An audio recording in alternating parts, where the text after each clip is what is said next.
E notte quando l'aria si fa dolce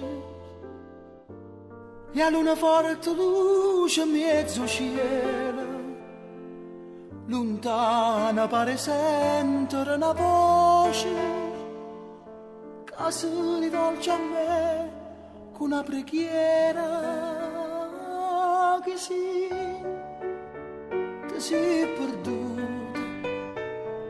poi cielo sperse vai senza fortuna.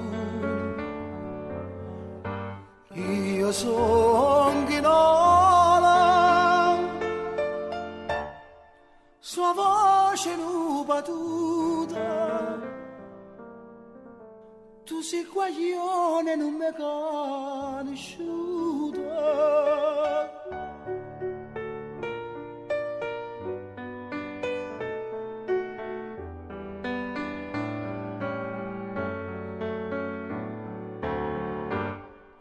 Sono Ghinola, sua voce non battuta, tu sei guaglione non mi conosci.